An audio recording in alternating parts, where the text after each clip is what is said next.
It's so late. I can't play Control because I need to get up at 8 or something crazy.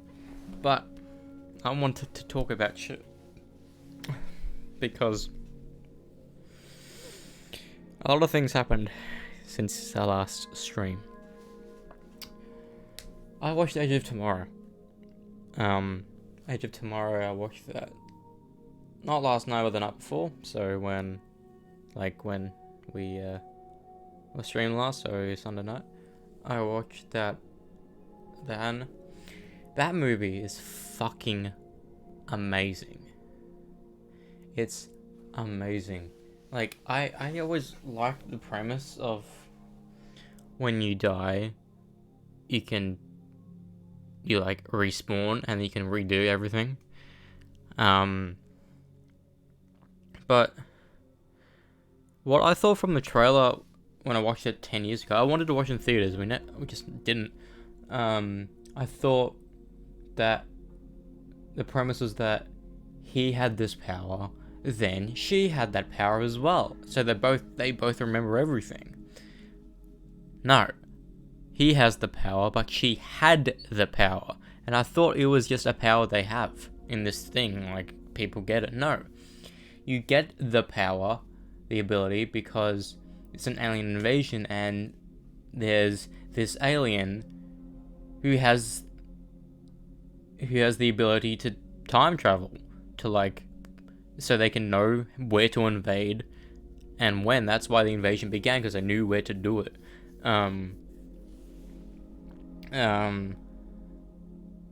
So then the entire it's never stated how many times they go through the same day. From Emily Blunt's character, she said that she saw her friend die 300 times, so we don't know how many times he died. She died, I should say. We don't know how many times he repeated, because there was a bunch of times he went back, did the normal thing, saw her, did, and knowing that when he died at the end, it's what's weird. Even though I love the movie and love the premise, I love everything about the movie was actually really fucking cool. And not having an Arrowverse actor in it was also pretty cool as well. Seeing Jefferson Jackson there.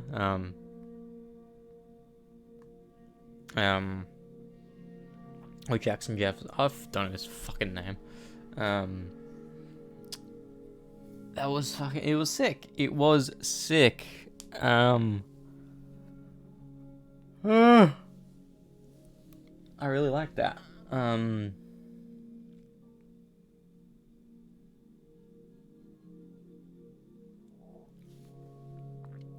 But what I don't really like is that at the very end, when they both do the final battle and actually take down the thing that they were trying to do the entire time, what happens is that they destroy it.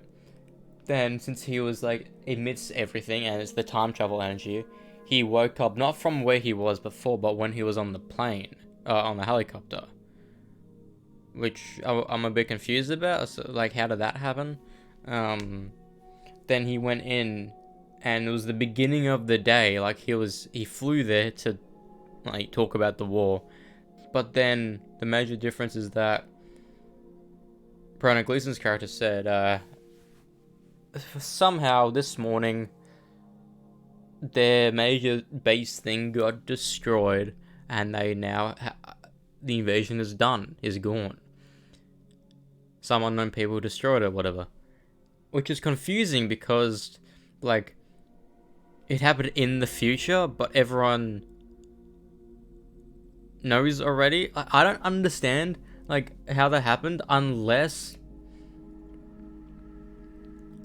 even though everything was the same, unless it was after the fact. I don't fucking know.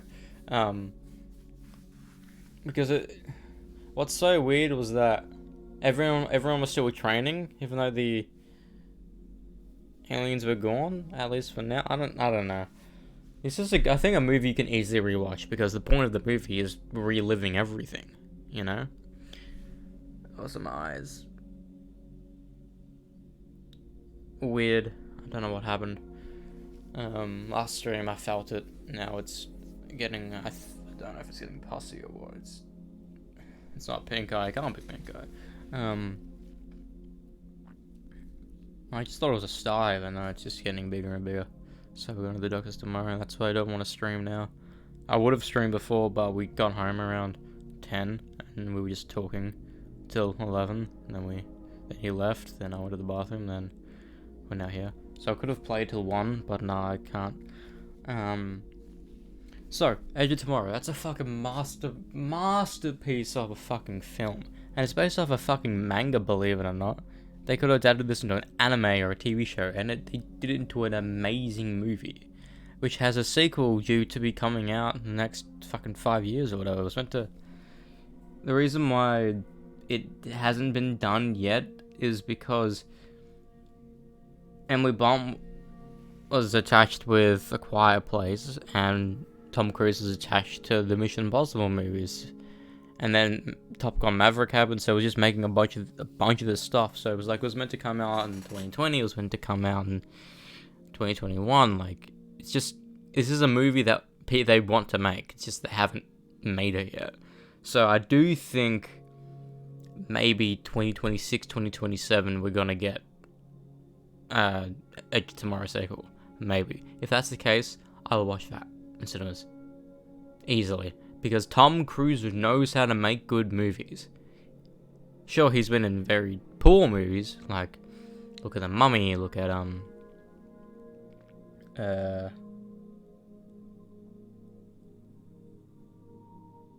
some other stuff, but he knows how to make a movie good. He knows what writers to hire. He knows what directors to use. You know, like his movies are fucking good. You know, and the reason why they're good is because he does everything. He helps he's one of the only actors who's there the entire time. He's there during pre-production, production, and post-production. I think one of the only actors who does that in everything. You know, he helps designing sets. He helps with the audio. He helps with developing shit. He helps with editing. You know, he helps with everything, and he funds half of this shit as well. And sure, he may be weird with Scientology, and his ex-wife, and his daughter had to escape it. But still, like, his movies are masterful. Like, I think every single Mission Impossible movie, besides 2, and maybe 1, are, like, phenomenal movies. I need to rewatch 1. I didn't like 1 when I watched it. I probably need to rewatch it. I don't know. I didn't like it when I watched it, but then every other Mission Impossible movie I really liked. People don't really like 3 and like 2, but I really liked 3. 3 was fucking sick.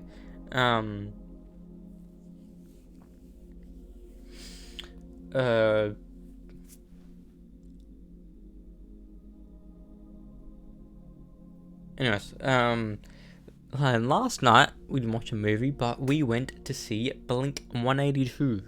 Mum couldn't go because of the leg, but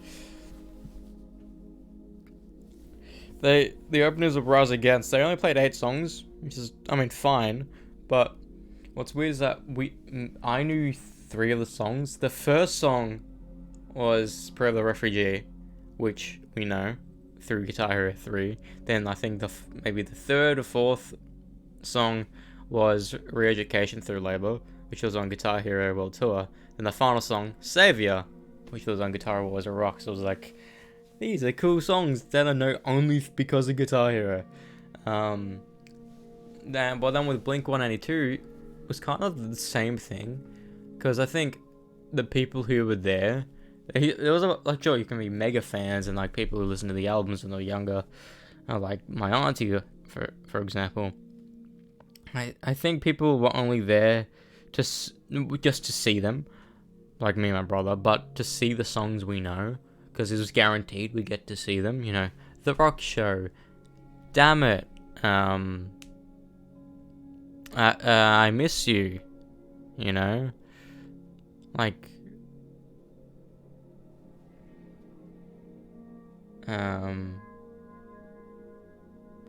I guess a couple other ones I forget the name of, saying it, like, you just, It was a good concert, even though me and my brother didn't know half the set. It was good, and there was some comedy in it that interplayed with the songs, and it was a good concert. It was like probably one of the better ones to go to. Like if you're a big fan of the band, you probably enjoy it. But a thing that's kind of annoying is that they got on around, I want to say 8:45 or something, 8:30, 8:45. And they left at 10:15, so it's not even a 2-hour set in like a headline stadium show. Like, why limit? Sure, you played a lot of songs, and a lot of their songs are 3 minutes long, so they're very short when it comes to punk and rock and whatever. Because a lot of rock songs, like 5 minutes is like the go-to for a rock or metal song, you know? 4 songs, alright, but then 3 is very short. 7 is very long, 8 is long, then you can get songs that are fucking 12 minutes long that are magnum opuses and all that shit. Look at Shogun, look at Pull Me Under, like these are long songs that are phenomenal. But then Blink-182, like first 50 minutes of the set, they play like fucking 5 different songs. And not many bands can say that. And the rock show was the second song they did. And their encore, they played a song from the new album, which is a bit weird. And I think the major reason why Blink-182 even did a final album or another album and this tour is because of the fact Mark Hoppus, the bassist, got cancer, and then I think he got it cured or whatever. And I think they realized that why not, you know? It's gonna guarantee money. People want to see us. Why not? You know. So it's like it's hit or miss when Ultra fans will listen to the new music, like people with Metallica, like me with Trivium, like what with Megadeth and Disturbed and all that. But then a lot of people would only listen to the songs they know by a particular band. And that's how they say they're fans of the band, you know? But when I think to like, I'm not trying to be like entitled or elitist or whatever, but I feel you can be a fan of a band if you know an entire album. At least one album. It doesn't have to be a popular one, doesn't have to be a bad one or a good one. If you know the entirety of one album, you can be a fan, you know? People of Metallica know the entirety of the Black Album, know the entirety of the Master of Puppets album, or Ride the Lightning. You're a fan. You listen to an album good enough, you know? Like, I'm so glad I know more than one Parkway Drive album. I know more than one Iron Maiden album. I know all the albums by Trivium and Metallica.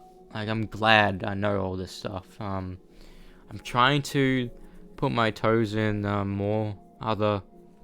I mean, like, I kind of want to know everything by Parkway, and I kind of want to know everything by Iron Maiden, but I want to dip my toes into more,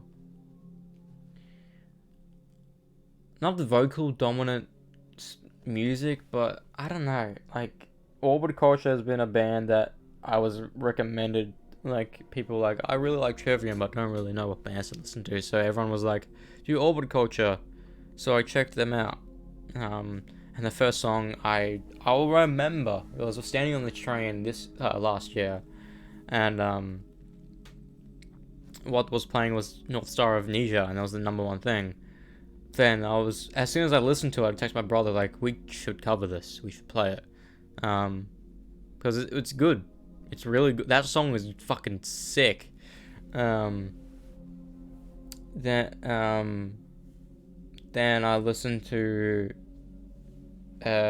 Vultures of North, which was another trending one, and I like that.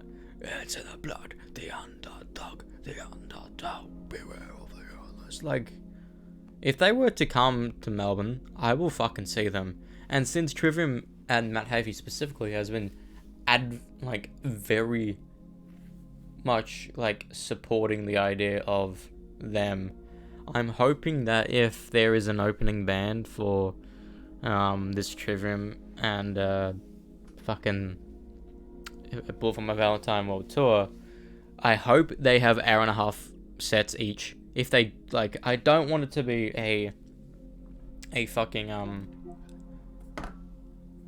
I don't want it to be a fucking what it was like last year. Like, I don't want like just 45 minutes each. No, I want them to be an hour and a half at a minimum each. You know, 3 hours the main thing. Then an opening act be less than 30 minutes, whatever. But if they could have Orbit Culture open for them, hearing Voyages of North, hearing the North Star of Amnesia live will be fucking amazing. You know? And I can guarantee if I were to go with my brother, he would really like Orbit Culture. I don't know if he even knows of the band, you know? And that's probably the heavy shit I would actually really listen to. Also, I'm trying to get into Alter Bridge as well. I don't know why I started listening to them. I just did. Because I think I was remembering Island of Fools. Because that was the song that Dunby was playing on stream once. Back when she was prioritizing guitar content. I don't know how often she plays guitar anymore, to be honest. She just does the art stuff. Art and, like, plant maintenance. But what, I listened to that, so I was like, let's listen to this entire album. So I listened to that entire album, and there was a couple songs on that I really liked. I really liked Show Me a Leader. I still listen to that. I liked The Other Side. Then I tried listening to some of the other albums. So I listened to the album that Blackbird, which it started with Tars That Bind, so I liked Coming Home. So I'm slowly but surely like getting all these songs. But when I was listening to the entire album, I tried listening to the entire album.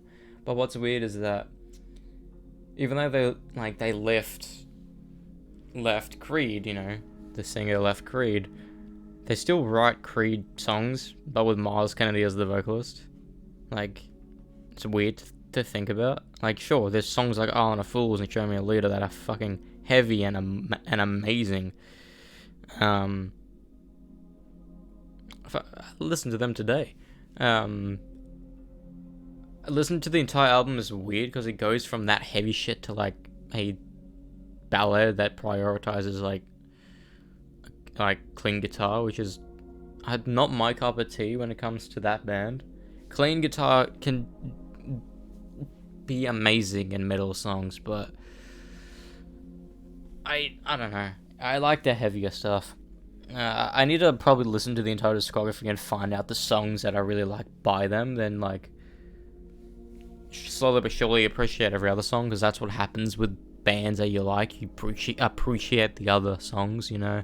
People really love Whitechapel, but like got turned off by When a Demon Defiles a Witch or Hickory Creek, and now that's like those two are staples for them, you know. Hickory Creek is a song everyone loves, you know, and I love that song, and that was the reason why I got into Whitechapel to begin with.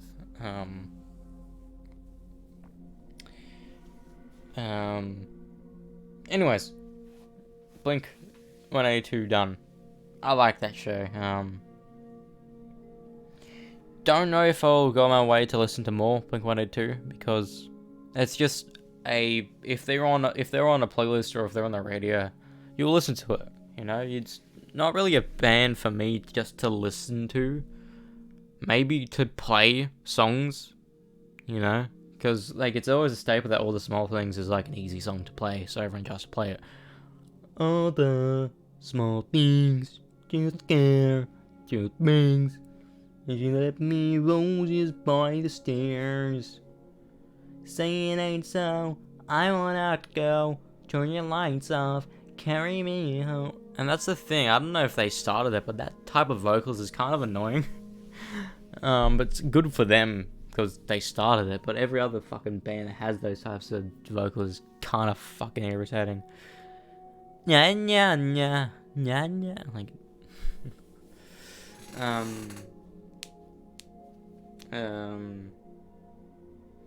anyways, cut to today.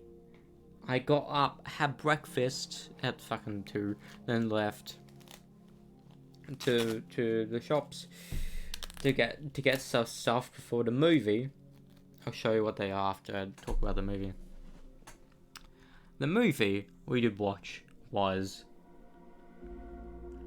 the highly anticipated movie, Spider-Man movie, Madam Web. I utterly believe that no one asked for a Madam Web movie, because Madam Web was always a supporting character. You know, you never make a movie for a supporting character unless people really love the actor or the character within a movie. You know, that's why Loki had a TV show. That's why, fucking...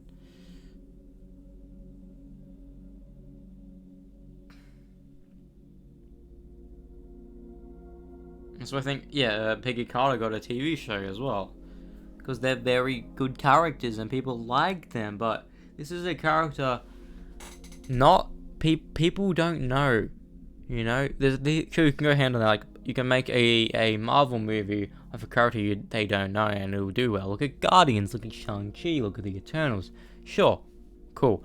But then having a Spider-Man movie that doesn't have a universe yet properly, besides having Morbius and Venom in it, and Craven, which was meant to come out last year and now it's coming out at the end of this year. I was like, what the fuck what's happening with that movie? Then this movie, Madam Web, like, it was meant to be in the SSU, the Sony Spider-Man universe, but apparently it's its own thing now. Like, what's the point of making a movie for a universe when it's not going to be? If you have a good story, fucking make it. Who did the rewrites? Apparently every actor who signed on liked the original script idea, and they had to just stay on it because they were contracted to fucking make this movie by Sony or whatever. But there's so, like, for a movie just to watch with any knowing nothing, not knowing the Spider-Man character, there's nothing to watch for, because it's a superhero movie with nothing superhero about it. You know, it talks about Madam Web as a character. She has the ability to see the future and she needs to learn how to do it. But that's all her character is, you know? And she's like, that's like making a movie about the Watcher from fucking the What If series. Like, sure, that'll be a cool story, but if it's just him just looking at other things the entire movie, that'll be boring, you know? So I suspect that's what the idea is, that Madam Web as a character to be on her own in the movie is boring, so they had to fill the movie with a bunch of fucking people that you do know and you don't know to make it a movie. There's three random girls. They're teenagers, however, they're actors who have already been in adult movies that we've seen bare naked, so it's weird seeing an adult play a teenager when we know what they look like underneath it all. And having Sydney Sweeney be the ugly kid is dumb. Just fucking dumb.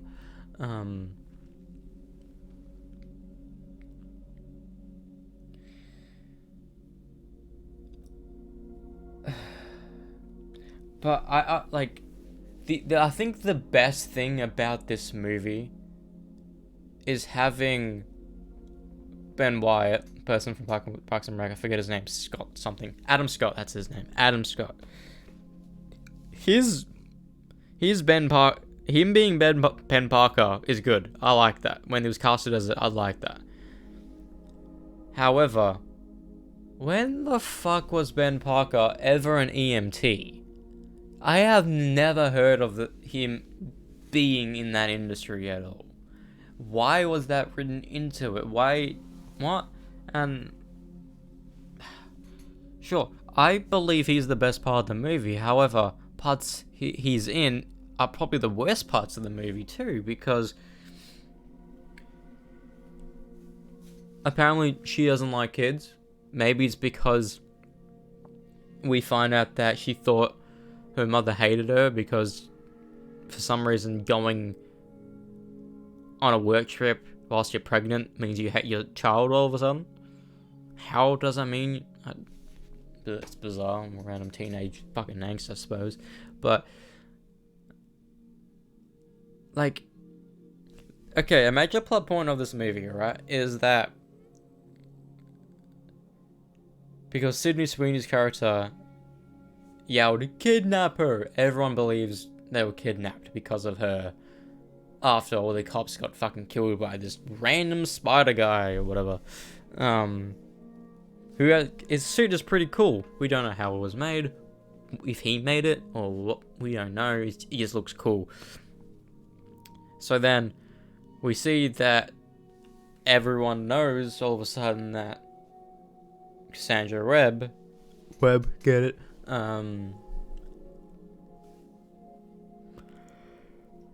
abducted these 3 fucking teenagers. And unbeknownst to the audience, these teenagers basically can't be abducted because they live on their own. They're squatting, like, one of the kids is squatting in a house that the parents was deported in. The other daughter, the parents are in China. The other daughter, the mum's a psycho in a psycho house, and the dad, she thinks the dad hates him.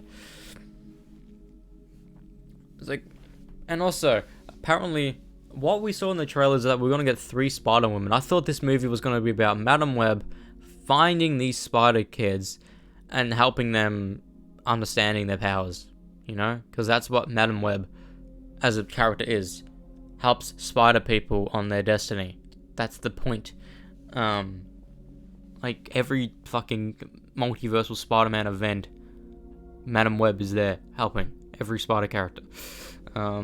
It's kind of weird that Madam Web isn't in the Spider-Verse movies, but it's fine.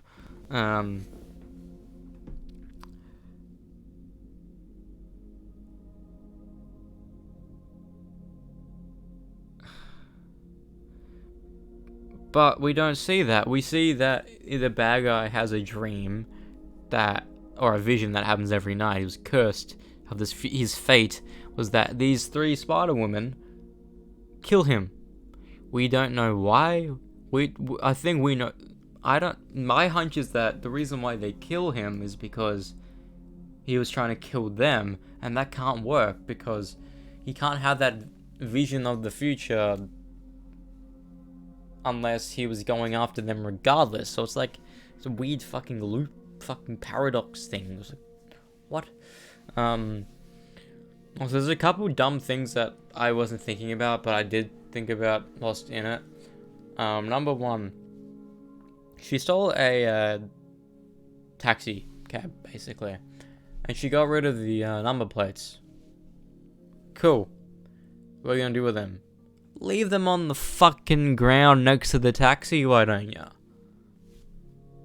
If you stole a car, why do you fucking put it in a different car? Fucking drive it, burn it, destroy it, whatever. Fucking, and apparently taxi cabs have the same license plate all over the car for shit like this in the first place. Which is bizarre, like, the fuck? Number 2, apparently the same day that she got abducted, the kids got abducted by her, they went to this weird forest area to lay low for a bit. Then within the 3 hours of her trying to learn these facts from her mother in this book, and they have food at this diner that fucking become generic teenager girls. Apparently this movie is targeted towards young men, but it's made by women, starred by women, everything by women, but it's targeted to boys. Nothing about this movie appealed to me. I thought it was going to be a girl superhero movie. It wasn't. But it was targeted to boys. No. It's like, the fuck? It's like, you try to target it towards a specific person, then blaming the audience for the flop of the movie because they don't want to see a woman superhero. No. Anyways, so we're going to this diner, you know, Then in this diner, there's a person reading a newspaper, Daily Bugle, Easter eggs for Spider-Man, and apparently they're trying not to reference Spider-Man, even though it's a Spider-Man fucking property. Newspaper. Fucking nurse woman fucking abducts children. Front page. Like, how is that the front page of the newspaper of that day on the same day? Because that's not how newspapers work, you know? You get the breaking news the day after. Ugh. Fucking bizarre, mate. And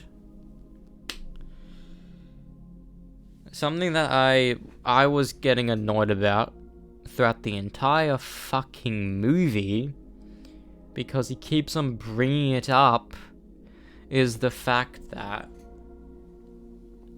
the bad guy's motive is like, I don't want to get killed too early. I built my empire, or whatever. I've done a lot of stuff. Like, show us what he did.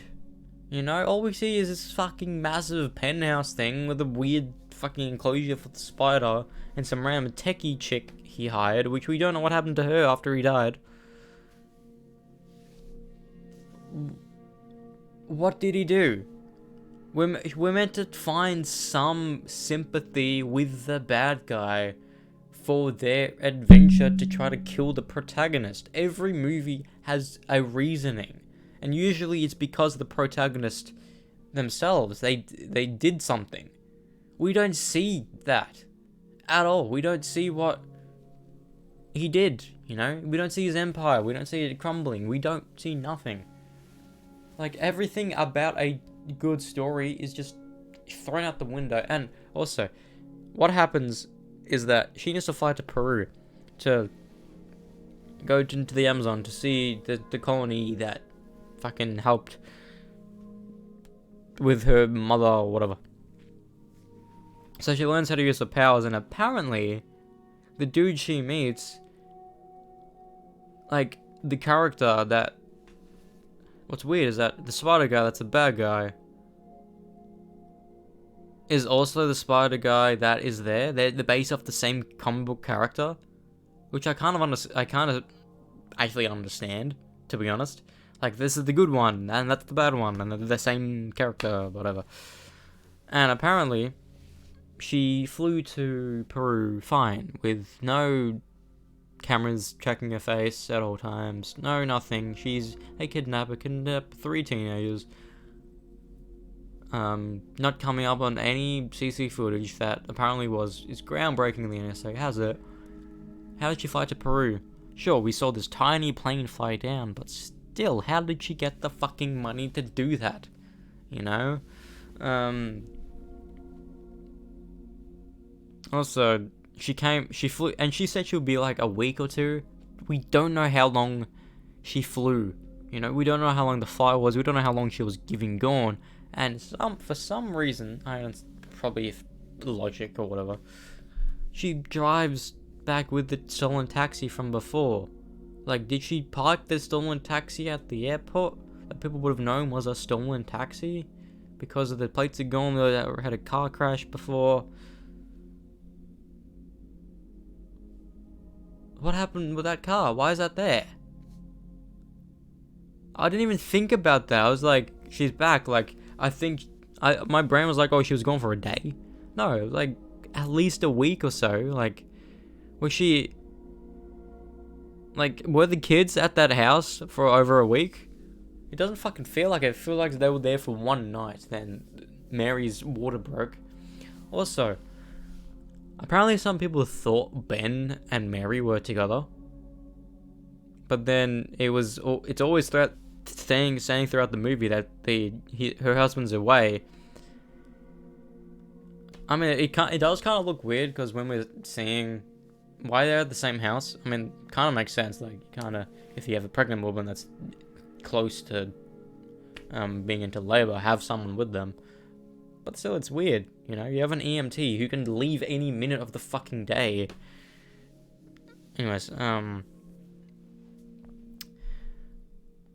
people hated Morbius because it was a meme, but I genuinely enjoyed Morbius. The trailer looked fucking cool. the movie story and premise was actually very cool. I liked a lot of the visuals and a lot of the, like I said this before, but Matt Smith dancing became a meme and was like, why is this in the fucking movie? It makes sense. If you watch the movie, you'd understand that this kid couldn't walk properly, couldn't do anything without these crutches, and was bullied valiantly throughout his entire life. And Michael Morbius found these bats that healed him, and he needed to suck the blood, and he made artificial blood, which is weird to think about. That's blue blood. When have we seen that before? Then he starts dancing after he becomes this vampire. Like, that makes sense. Story-wise, it makes sense, that dancing scene. I probably need to rewatch the movie to actually remember how poor the movie is, but looking back on Morbius, it was a proper movie. You know, that was a superhero movie. This isn't a superhero movie. This is a movie that is a movie. You know, it's a movie of all time, you know? Like, it's like, she's a EMT, a paramedic. I'm teaching the kids CPR. But why her job is to save people, yet she saves the kids, and with it, she always brings up the fact that, oh, your parents can fucking deal with it sometimes. Like, why do you bring that up? You had visions of them, and that's the reason why you helped them. Like, you legitimately could have done nothing, and it would have been fine. But apparently, her powers, I don't know if it's explained in the movie, but apparently she sees time and can change time. But what's weird is that her entire thing was that about your destiny, you don't change your destiny or whatever. But apparently she can go back in time and change it. So, like, even if she learned her power, she could have changed the shit back then and, like, could have teleported them through time or whatever to save them.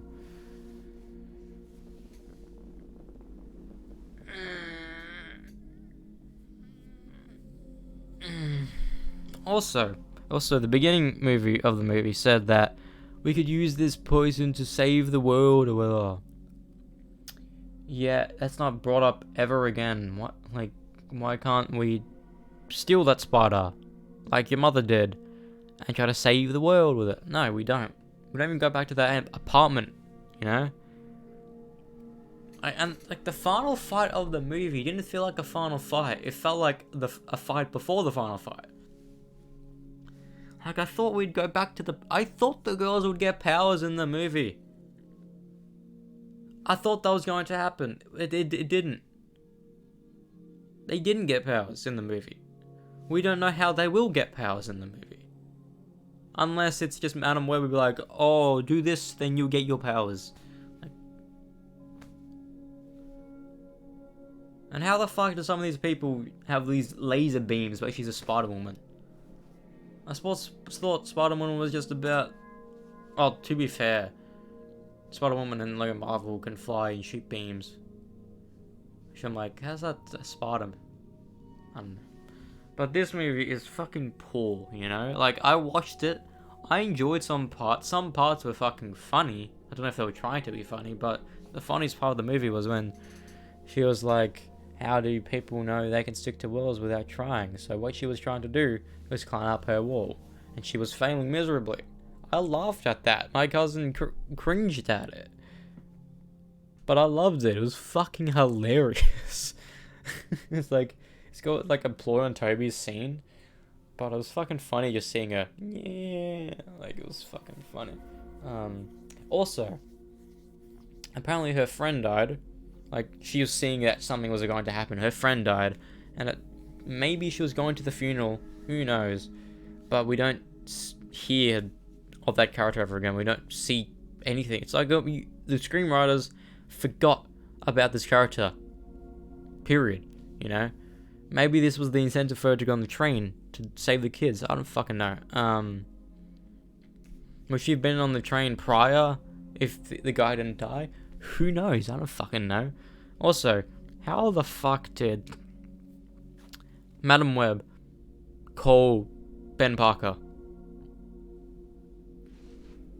without people finding her? How? How did that happen? We don't. How did he just appear? I thought she drove them to his house. No, he drove to the fucking hotel.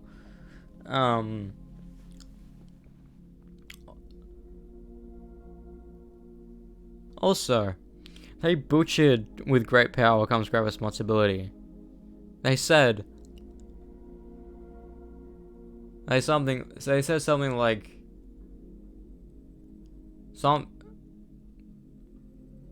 you have great responsibility when you have great power. I was like, did you like just not try? You know, at least in Amazing Spider-Man, they actually paraphrase "great power comes great responsibility."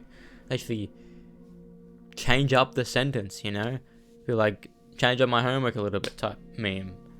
But like, oh my fucking god, like, I genuinely cannot comprehend.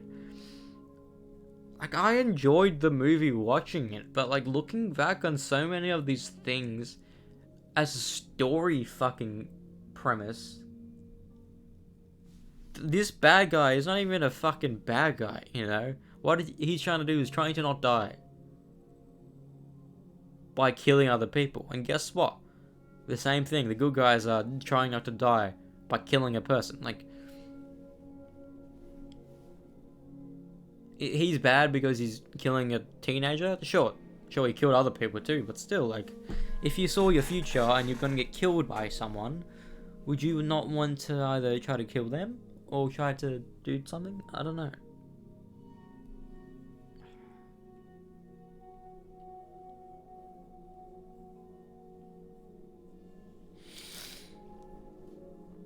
Anyways, I really want to give this movie a 5 out of 10, but for me, it's a fucking the highest I will go is 4.5 out of 10. The highest, you know. This is just not even a movie; it's an idea, because the movie is about a spider guy gets spider powers because he wanted spider powers, and that's it. We don't know what he did with the spider. We don't know anything about the spider, you know? Did he build his empire through the spider? We don't know. The movie didn't tell us. We didn't get told anything. So, we're deduced to be like, oh, he did something. Cool. At least with Michael Mobius and the other guy, we see what they did. They were fucking billionaires or some shit. Due to what they did.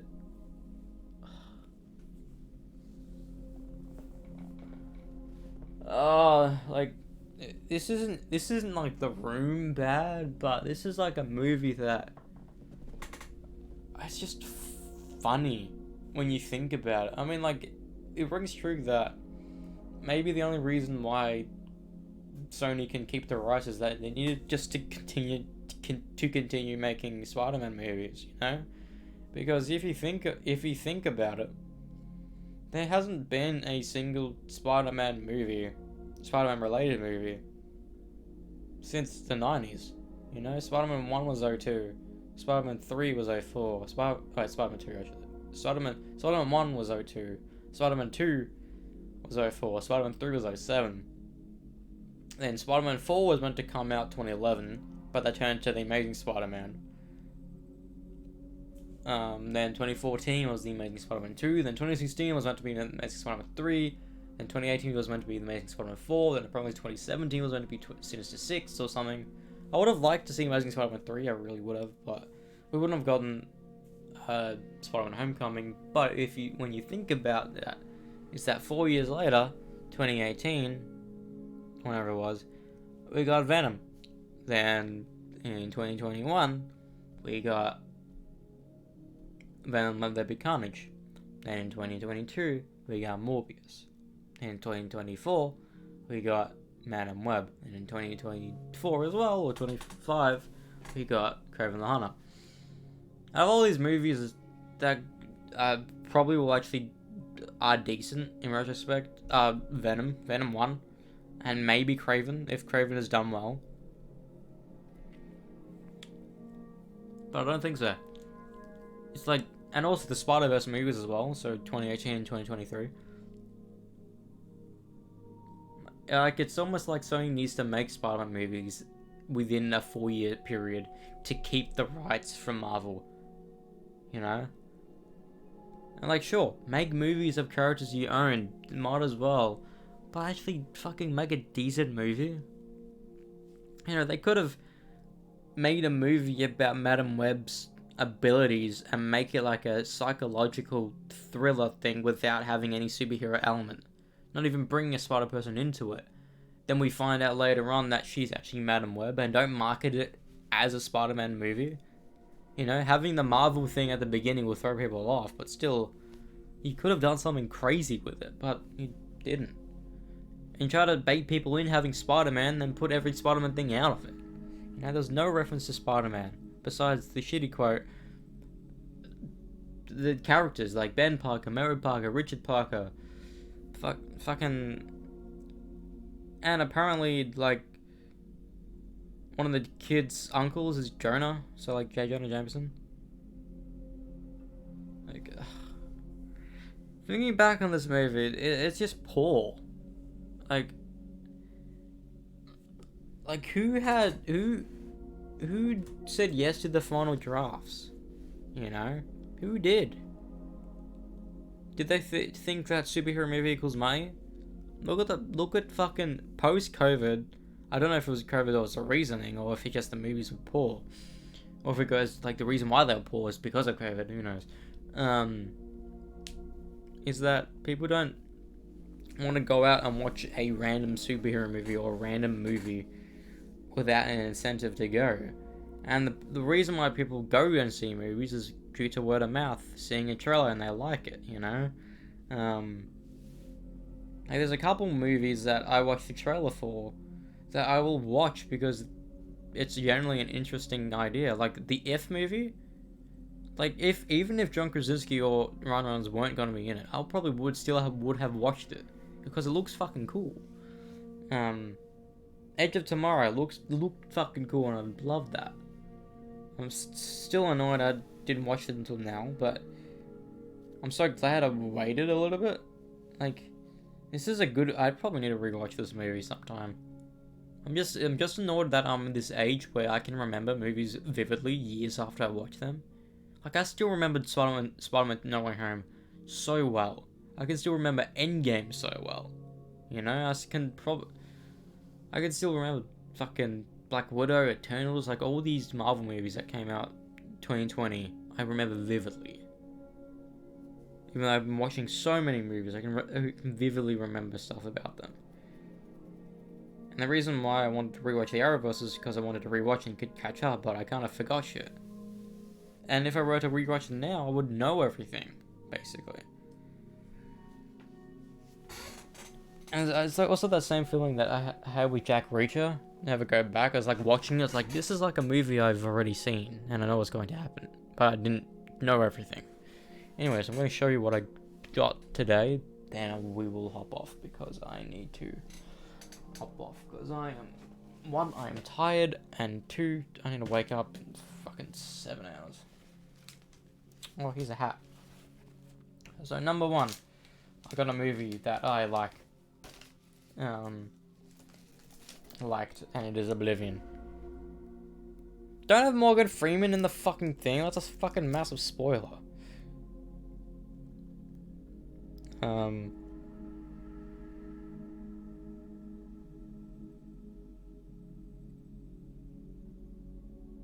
this is a fucking amazing movie.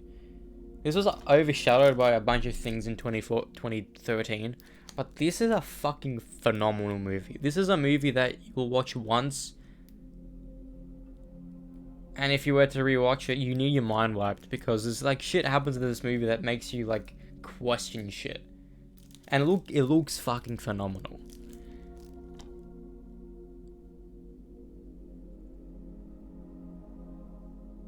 So I suggest, if you haven't watched Oblivion, watch Oblivion. So that's Oblivion. I have it on DVD. And also, another tasty movie. Edge of Tomorrow. Live, Die, Repeat. I have it on DVD now.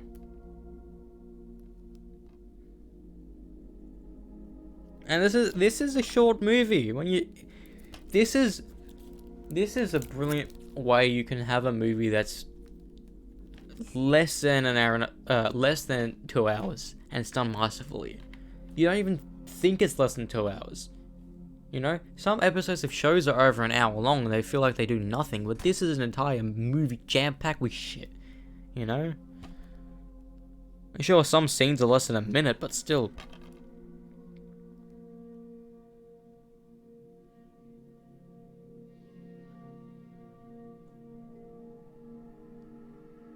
And there's also extras as well.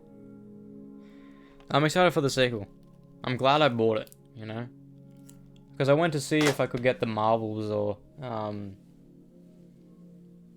Aquaman on DVD. Because I always just want to buy the new Marvel shit. Like, I will get Madam Web on DVD because it's funny tone. Like, if you go through my Marvel DVD collection, that isn't just in here for the MCU X-Men, you will find fucking Marvel movies you won't even have even heard of. Sure, you can find the Punishers, but you'll fucking find Nick Fury, Agent of S.H.I.E.L.D. You'll find Swamp Thing. You'll find fucking Man-Thing is in that. I don't know. It's in there. I didn't watch it on DVD because I couldn't, but I still bought it. I think I watched that. That was one of the only movies that was on YouTube that I watched. And here's an array of movies that I bought together because I've been meaning to watch them. I'll watch them probably. Yeah, I think these are gonna be the next movies I'll watch. Maybe. I'm gonna do the Top Guns, then I'll do these. And that is The Equalizer 1, The Equalizer 2, and The Equalizer 3 that came out last year. Because think of John Wick, think of Bourne, think of Jack Reacher. I like those. I like action-packed movies. Fucking, I like hand-to-hand combat. You know, when it's done well, I fucking love it. Shaky cam's kind of annoying, but still, hand-to-hand combat, I love. And this is the entire premise of these movies is that.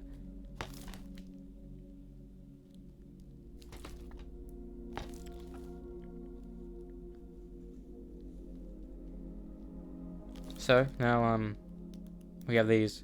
So, we'll, Columbia, Sony, and Aid. I think this movie was made because Denzel wanted to make a third one, maybe. How long was it? Hour and 4 minutes, that's short. Hour and 16, that's decent. Hour and 32, this one's the longest. So, yeah, we'll watch them whenever.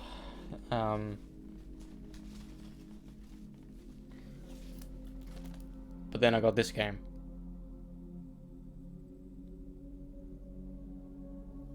Avatar. Because this is set in the universe, I think.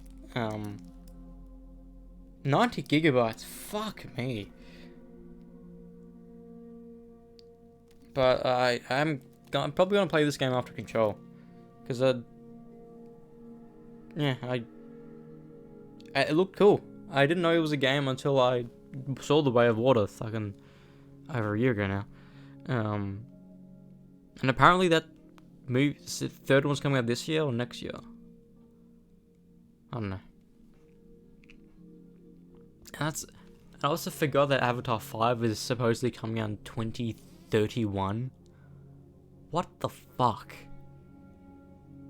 What the fuck? Why so far away? Bro, I will be fucking 29 when that movie comes out. What the? There's a possibility that fucking every kid above the age of 18 in my family will have a kid. There's a fucking possibility.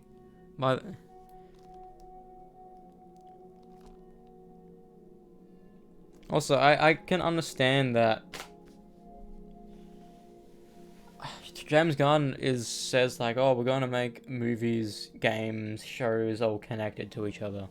Like, sure, that's a thing that's never been done. Like, sure, you can have people have like tie-in games, but they're not. the games are connected to the movies, but the movies aren't connected to the games. You know, like the Amazing Spider-Man 1 game was a sequel to the movie, so people played that game after watching the movie, which kind of made sense. But the Amazing Spider-Man 2 was like completely different. But I think this is one of those things. This is set in the movie universe, but like, not many people will want to watch a movie that you can watch in one sitting. Just sit down for a couple hours, watch a movie, get up, and leave. This is... Don't know how long this movie is. Don't know how easy the platinum is. I don't know anything about this game, to be honest.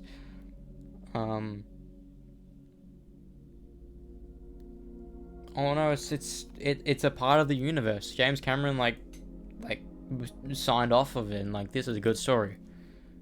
But because apparently he wrote the ideas for all the stories, then gave it to these writing teams, and they wrote the entire stories for each movie. James Cameron signed it off, and then they're making every movie at the same time. Apparently, that's what's happened. I mean, sure, do that before actors fucking die, because the kid who's in Avatar 2, that was probably like 17 or something in that movie, is going to be in his mid-20s when the fuck Avatar 5 comes out. So what the hell I don't understand what you're gonna do. I mean, it kind of makes sense, like, having those years difference between Avatar 1 and 2, because the kids are old. Like, it makes sense. Like, it's like picking up where we left off years later, not picking up as soon as the movie ended. Even though I really like movies that continue after it ends. John Wick 2 and 3, one of them. Fast and Furious 4 and 5, one of them, you know? But usually your movies are set in the years they're released, I think. Same with games. Like, Alan Wake 2 was set in 2023.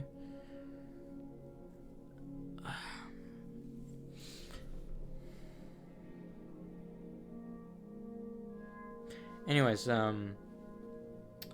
that's my haul for today. We also went to Time Zone today.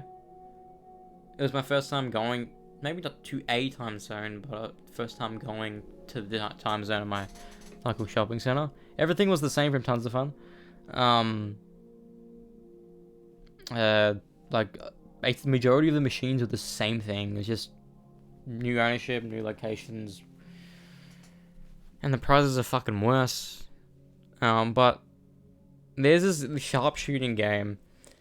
I don't know if it's easy or if just I was cracked at it, or even like, cause Ryan did well on it. I got up to the final level, he got up to the second last level, but it was just bang, bang, bang, bang, bang, bang, bang, bang, going back and forth. I got nearly 200 fucking tokens from that, and each one was like token 1, 2, 3. So we were there for a couple minutes just getting the tickets. There's no physical tickets anymore, which is sad. It's all on the fucking card. So all the tickets I've collected fucking in my youth are just obsolete now. I mean, it makes sense having it all online. Because you just want to play arcade games sometimes, like an arcade game that you're actively playing something. Like the favorite ones is the bowling game, the like fucking air hockey, the basketball ones, driving simulators. Like, they still have the fucking Flappy Bird and fucking Piano Tiles things. Those are games that came out in 2013. Kids who go in will not know what these games are. But yeah, that's my haul for today.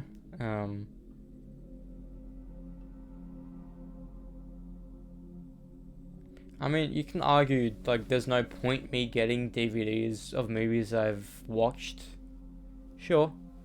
But as an avid collector and someone who says physical media will always need to be a thing, you know? Because when physical media, it is fizzling out. I fucking despise that it's getting fizzled out. Physical media is where it's at. With video games, with movies, with music, it has to be physical media. Because what happens if you have no Wi-Fi, no internet? What are you going to do?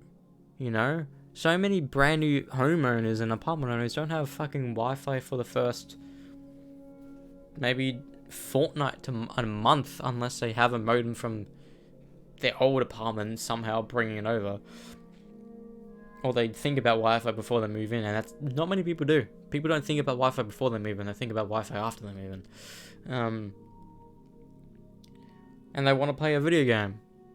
They want to watch a movie. They want to do this. And they don't have data on their phone because they haven't paid their bill that month. And they don't have any games downloaded on their PlayStation. Or what? What are they going to do? You know? Like... And people always say that, what if there's a power outage? How are you going to do anything? And that's the thing. I think about that constantly. Also, in Oblivion, how the fuck did he have power at that house? Like, does he generate his own power? How? I don't get it. Anyways. I'm going to hop off now. I'm not going to play the game. If I was going to play the game, I would have started at midnight and it ended now. But, if you were watching the stream, thanks, I suppose.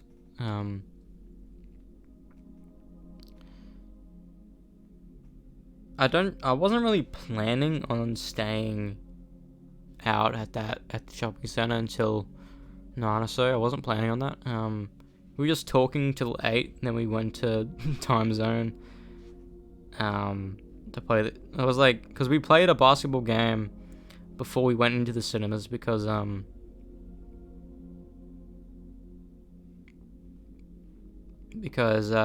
he wanted to. My cousin wanted to, so I was like, I still want to hang out, I want to do stuff before we go home. So we just played games, you know. I bought $50 worth of shit, and because of $50 you get an extra $20 on your card. It's crazy. Can I get that cash back, you know? Like, you can get infinite money like that. You pay for $50, okay, give me that $20 back. Give me them back. So, if I pay 50, do I get my 70? Do we get that 70 back? If I pay 100 and get 150, can I get 150 back? And constantly pay 100 and getting that, it's like unlimited money. You know, getting like $50 extra each time. Like, if that was the case, I would fucking do that. Go there, be like, oh hey, can I buy this? Then like give that card to someone else and be like, oh hey, can I get my money back from this? I mean, sure, there's gonna be something on there, be like, no money back guarantee type shit. But since you have the bonus things, like, can I get the money out of it? Because you're paying cash at the end of the day. You're paying cash through this card. It's $2.50 for each game, basically.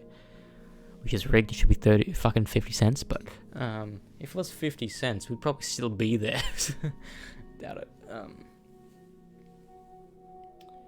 But yeah, that was my haul for today.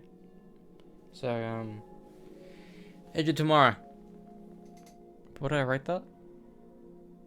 That's 7.5 out of 10 for me.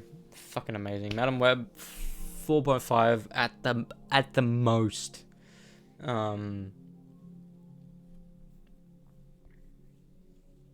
Yeah, if it was more fleshed out and you can remember any of the characters' names besides the characters you already knew, it would probably be a 5 out of 10. But